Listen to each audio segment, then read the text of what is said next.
ça va tomber à l'examen. Donc là, ça, c'est un sujet. D'accord? Donc c'est le sujet 2016. D'accord? Donc, alors, je vais essayer de voir si je peux... Ouais. Hop. Alors. Donc suivez bien, ça c'est le sujet 2016. On va voir un petit peu à quoi ressemble un sujet finalement. Alors celui-là était plutôt bien fait, donc c'est pour ça qu'on regarde celui-là. Mais on regarde un petit peu... On va avoir, donc, dans tous les sujets, vous allez avoir ce qu'on appelle une histoire de cas. Donc ils vont vous raconter un petit peu la vie du personnage. Donc le gars s'appelle Nicolas Collin, il a 41 ans. Alors qu'en fait, quand on vous donne l'âge de quelqu'un, c'est quand même relativement important parce que ça vous donne déjà ses réserves fusionnelles, ses réserves d'accommodation. Vous savez qu'à 41 ans, on se rapproche un petit peu de la presbytie, c'est aux alentours de 40-50 ans, 45-50 ans. Et donc forcément, on risque d'avoir des accommodations, des réserves d'accommodation qui s'amenuisent. Il vous dit qu'il est représentant pharmaceutique, donc il doit regarder pas mal de petites notices, je pense, de choses à peu près quand même. Et il a des difficultés lors d'une activité prolongée en vision de près depuis quelques temps. Donc en fait, on voit ici qu'il a un problème en vision de près. Problème de vision de près, c'est souvent un problème soit d'accommodation, soit de convergence. De toute façon, il n'y a pas d'autre problème finalement. Mais donc, à 41 ans d'avoir des problèmes de vision de près, c'est peut-être un petit peu tôt quand même. En général, c'est plutôt vers 45. Donc là, c'est 4 ans trop tôt que le sujet a quoi ? A des problèmes en vision de près, donc il n'a pas assez de réserve à mon avis pour pouvoir le faire. Donc il fait du badminton, il travaille sur tablette numérique, il a des lectures. Alors il souhaite porter des lentilles. Donc ça j'ai oublié de le dire, mais il souhaite porter des lentilles. Bon, on sait qu'il va y avoir une partie du sujet qui va traiter des lentilles. Et ensuite on vous dit donc pas de traitement bonne santé oculaire, ok, pas de problème. Et il vous dit donc son équipement date de 2 ans et il porte plus 5 sur les 2 yeux. Bon, il est hypermétrope, il porte plus 5. Ça me paraît pas mal. Alors c'est vrai que quand on est hypermétrope, je sais pas si vous vous souvenez, mais on a plus d'efforts à faire que quand on est myope, quand on porte des lunettes myopes par exemple.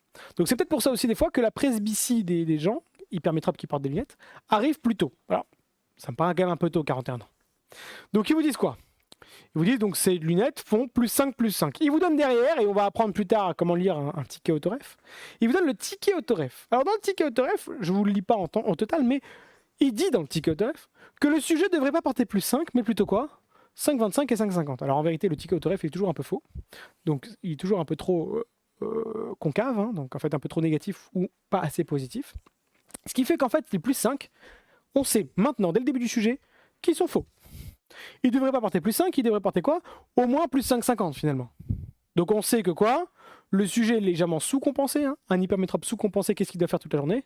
Il doit accommoder. Donc en fait, le sujet là, quand il porte plus 5, il est hypermétropisé. Et à 41 ans d'être hypermétropisé, c'est normal que ça pose des problèmes en vision de près.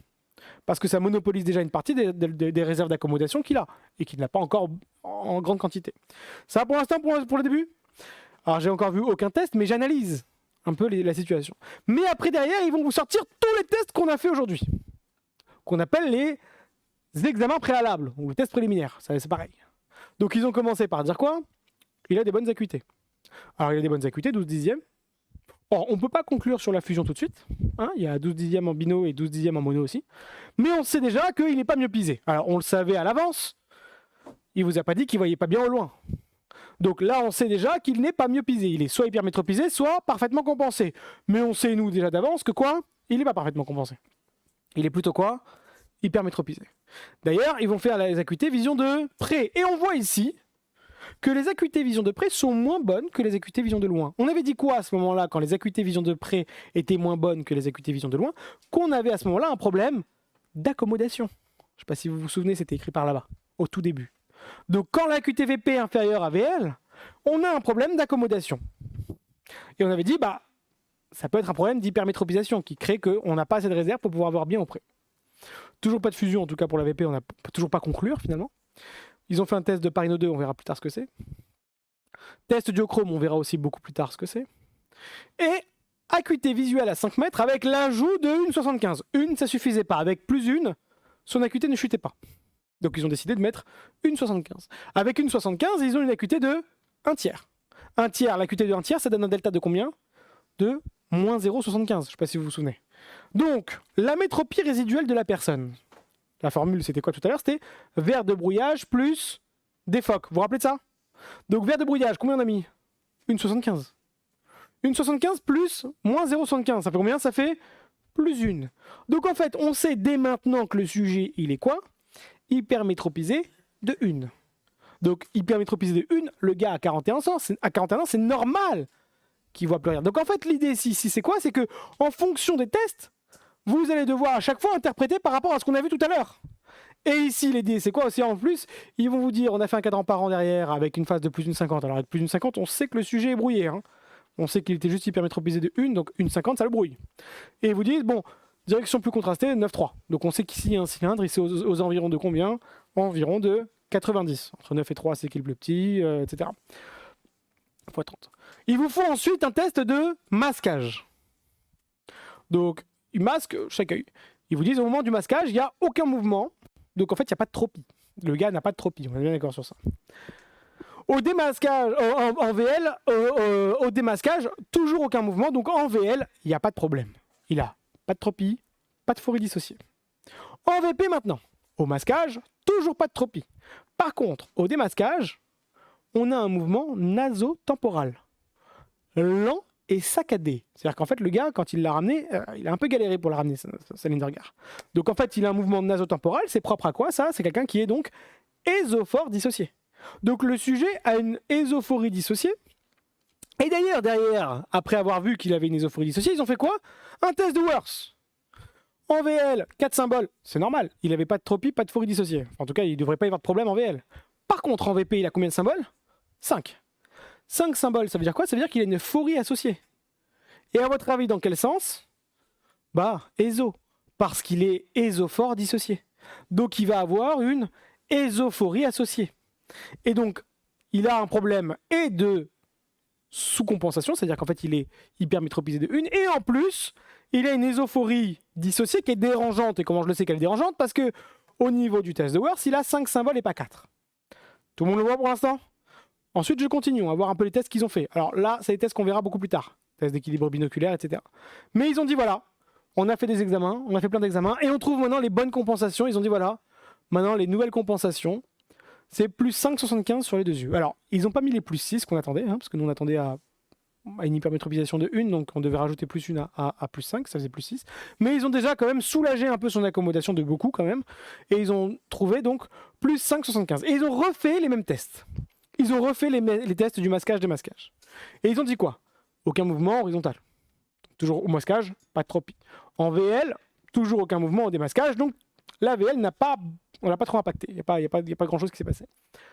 En VP par contre, donc au masquage, toujours pas de tropie forcément, mais au démasquage, on a un mouvement toujours nasotemporal. Donc le sujet a toujours bien son ésophorie, quoi, dissociée. Par contre, le mouvement est rapide et fluide. C'est-à-dire qu'en fait, tout à l'heure, il a galéré pour le ramener, là, ça va. Et d'ailleurs, on regarde en dessous, que quand ils ont fait le test de Worth avec les nouvelles compensations, qu'est-ce qui s'est passé? Il n'a plus les 5 symboles, il en a maintenant 4. Donc il a retrouvé sa fusion. Alors, comment ça se fait qu'en soulageant, en mettant juste des compensations, bah, le gars n'a plus de phorie. Enfin, pas il n'a plus de phorie, mais en tout cas, elles sont moins dérangeantes. Alors, il va falloir ensuite, derrière, et c'est tout le travail qu'on va devoir faire jusqu'à la fin de l'année, travailler le derrière du cours. Pas juste les tests, mais le mécanisme des yeux. On sait que quoi? Quand le sujet est hypermétropisé, qu'est-ce qu'il doit faire toute la journée? Il accommode. Et quand on accommode, qu'est-ce qui se passe? On converge. Donc toute la journée, il accommodait et convergeait. Ça aggravait quoi? Son ésophorie dissociée. Donc ça lui posait des problèmes. Déjà, premièrement, il n'arrivait pas à faire sa mise au point parce qu'il n'a plus de réserve d'accommodation. Deuxièmement, ses lignes de regard, elles rentraient pour rien.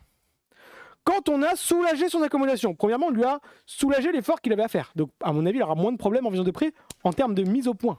Mais en plus, on a soulagé son ésophorie. Pourquoi? Parce qu'en relâchant de l'accommodation, il a relâché de la convergence. Et donc, à ce moment-là, on a réglé 2 problèmes juste en compensant parfaitement le sujet. Et donc, en fait, on va voir un petit peu rapidement les questions qui vont vous être posées pour voir un peu comment on va pouvoir les interpréter. Donc, ils vont vous dire, en tenant compte uniquement de l'histoire de cas et de la compensation habituelle et du ticket autoref, expliquer là où les origines possibles des plaintes du client. Alors, le client se plaignait qu'en vision de près, il n'était pas à l'aise. Mais on a vu que quoi? Que grâce au ticket autoref, le sujet était quoi? Hypermétropisé, donc on va dire que d'après le ticket autoref, le sujet était hypermétropisé. À 41 ans, ça peut poser problème parce que ça lui monopolise des réserves qu'il n'a pas en grande quantité. Vous comprenez un peu le système? Ensuite, on va voir un peu la question 2. Examen préalable avec les compensations habituelles. Pour l'œil droit et pour l'œil gauche, en analysant les réponses du client lors des examens préalables, quantifier la métropie résiduelle. En gros, retrouver les plus unes que j'ai trouvées.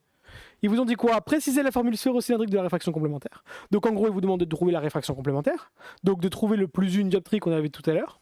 Mais en plus, ils vous demandent de trouver ce qu'on appelle une formule sphéro-cylindrique. Donc ils vous demandent déjà de trouver la RC, en termes de sphère. Mais ils vous demandent aussi, regardez bien, la préférence au cadran parent. Ils parlent du cadran parent. Ça veut dire quoi? Trouver aussi quoi? Estimer quoi? L'astigmatisme résiduel. Donc en gros, avec les 9,3, là, direction préférée, on dit le moins 6 est à 90. Et après, derrière, je ne sais pas si vous vous souvenez, on a des bonnes acuités. Mais 12 dixièmes et 10 dixièmes, ça nous permet d'estimer ce qu'on appelle un cylindre. Vous vous rappelez? 12 dixièmes, c'est quoi? C'est un cylindre de 0,75. Vous vous rappelez de ça? Donc c'est le tableau expérimental. Il faudra aussi s'en rappeler. Donc je continue. Donc on doit faire à chaque fois, bien évidemment, ils disent quoi? Le cadran parent devrait être justifié sous la forme d'une extériorisation à partir de section des méridiens d'un verre porté, etc. Donc ils vous demandent quoi en vérité quand on vous demande de faire ça? Les 4 schémas. Schéma de l'œil, image rétinienne, extériorisation, cadran parent. Justifier le cadran parent, quoi, finalement. Après, il vous parle du test duochrome, on l'a pas encore vu. Expliquer là où les comportements de lecture du test du Parino 2, on l'a pas encore vu. Sans justification, interpréter les observations faites au masquage unilatéral en VL et en VP. Quand ils disent masquage, c'est masquage et démasquage. Donc il faudra dire qu'au masquage, pas de tropie ni en VL ni en VP. Au démasquage, pas de phorie dissociée en VL, mais par contre, ésophorie dissociée en VP. Je sais pas si vous vous souvenez de ça. Ensuite, en vision de près, les tests de Worth, indiquer avec précision les caractéristiques de la phorie mise en évidence. Bah, on a mis en évidence une ésophorie associée. On ne peut pas juste dire ésophorie. Quand ils vous disent avec précision, ils attendent tous les termes. Éso et associé. On est bien d'accord. Donc la réponse du client est supposée en conformité avec les observations faites au masquage. Donc au masquage, on a vu que c'était une ésophorie dissociée. Donc au test de Worth, c'est en correspondance avec, c'est en conformité avec les observations. Donc c'est toujours une éso. On ne va pas se transformer une ésophorie en une exophorie associée, ça n'existe pas. D'accord, c'est toujours dans le même sens que ça arrive. À l'aide d'un schéma du couple oculaire en vue de dessus, donc on va devoir montrer à l'aide d'un schéma du couple oculaire en vue de dessus comment le sujet perçoit le test de Worth. Donc c'est un petit peu comme le test de Maddox, je ne sais pas si vous vous souvenez, hein. On fait une vue de dessus, on montre que les yeux rentrent, et donc l'œil droit extériorise à droite, l'œil gauche extériorise à gauche. Au lieu de faire une droite et un point, on va faire quoi à la fin? On va faire losange et point, croix et point. Et donc c'est comme ça qu'on fera l'extériorisation. Mais en termes du schéma du couple oculaire en vue de dessus, quasiment rien ne va changer, c'est juste qu'on ne va pas mettre un filtre de Maddox, mais quoi? Filtre rouge sur l'œil droit, filtre vert sur l'œil gauche. Au niveau de l'œil cyclope, ça ne changera pas toujours, ce sera en vue de dessus, œil droit extériorise à droite, œil gauche extériorise à gauche. Et par contre, au niveau de l'extériorisation, c'est pas un point et une droite, comme je l'ai dit, c'est losange point, croix point. Ça va pour tout le monde? Quelle est la base des effets prismatiques horizontaux dus au centrage VL lors de l'utilisation en VP? Je ne sais pas si vous vous souvenez un petit peu l'histoire des effets prismatiques. Quand on utilise des lunettes en vision de près alors qu'elles sont réglées en vision de loin. Je ne sais pas si vous vous souvenez, on faisait des prismes. Alors là, c'est des prismes accolés par leur base parce que c'est des verres positifs. Et donc, ça crée, on avait fait des projections pupillaires, je ne sais pas si vous vous souvenez, ça crée des effets prismatiques base externes. À partir des éléments questions de la précédente, etc. Donc après là, on va dans quelque chose de un peu plus compliqué. C'est ce qu'on fera la semaine prochaine. C'est les tests qui sont un peu plus poussés. Donc tout ce qui est équilibre bio, équilibre bino. Il y aura peut-être du CCR, et là je vois un petit peu de les points de Wirth, c'est des tests de stéréoscopie. Là il y a quoi? Là c'est les tests de Sherd pour la presbytie. Il y a aussi le CCF.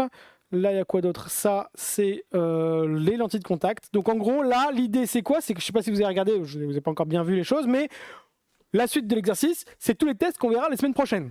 Donc tout ce qui est des tests un peu plus poussés que les examens préalables. Donc c'est très important de connaître l'intégralité du poly, et ça va toujours aller dans l'ordre. On commence par les examens préalables, après on finit par des examens un peu plus poussés, et en général la fin des parties c'est soit de la presbytie, soit de la contactologie. Alors ça tombe tout le temps, hein, la contactologie, mais en général on finit par la presbytie et la contactologie en plein milieu du sujet. Donc apprenez par cœur ce polycopier, c'est toutes les réponses en fait. Je sais pas si vous avez regardé quand même, toutes les réponses aux questions. Après il va falloir bien interpréter les questions, mais toutes les réponses aux questions sont dedans.